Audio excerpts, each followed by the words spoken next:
coast of Italy for the third round. The Blancpain GT Series at the end of the race, he closed to within 2/3 of a second of the race-winning #1 Audi, and he certainly wants to take a top spot here this afternoon. Plenty of pace from the ACA ASP car, but so far the best results are the second place in the opening round at Zolder and the second place yesterday.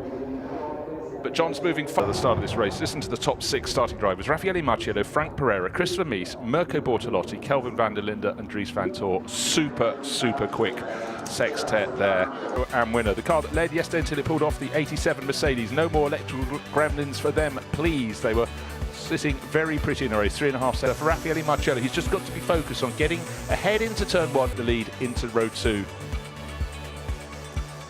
And then we've got Joko Malcaret on the back row, starting alongside Lucas Moraes, the Brazilian racer, in the side as they come up to the final corner, turn 16, and then waiting. And everybody actually is very early flick. That's exactly what we wanted. Who's going to get the better start? And up behind we've got Kelvin van der Linde on the grass. He's putting in a fantastic charge. There's Christopher Mies diving up to the, should be in the right position to do that, up into turn 4. So the first positional change is for second place. The 87, the car that was leading yesterday's race. But we get time for the marshals to get over if they can find a gap in the water clearing.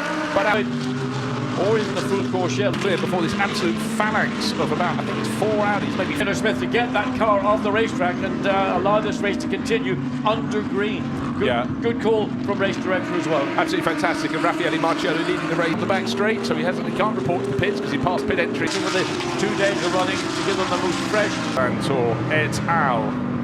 Kelvin van der Linde, Dries van Tor, Christopher Haas. Further ahead, that allowed Frank Pereira to nip in behind the Mercedes, but at this point, Christopher Mies, and he was really, close to being off the track on the inside of turn 3, but Raffaele Marciello, but of course the door was being closed, he had to back off, but since then getting past into Christopher Haas in the Sansalot, the white and blue car. 10th of a second, now the gap of 1.6 up until obviously Mirko Bortolotti at the wheel of that, so they might be having to play hard in the late stages of the race yesterday in his Jaguar. You've mentioned all these respect track limits at turn 16. It's interesting that it's the lead car and the second place car that have also been amongst those that have been cited as abused. He's sticking right to the rear. Dennis Bulatov trying to get onto the tail in that red Mercedes from the ACA ASPT. It's the second down on Mies, so we've got Mercedes from Audi, from Lamborghini in the top 3 positions. In the Pro-Am class, Carlo Van Dam in that wonderful yellow and blue livery Kessel Racing TP12 Ferrari, still in 12th position, still chasing the blue Jaguar of Mikkel Grenier, but you can see up ahead, 3 places further up the track, Marcus Finkelholt leading the Pro-Am class.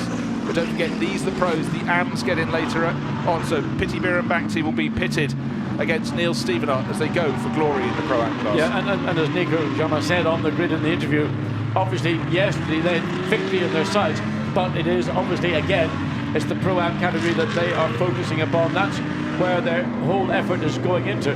The Bonos are winning overall. Well, fantastic way to spend a Saturday afternoon. Sadly, not to be.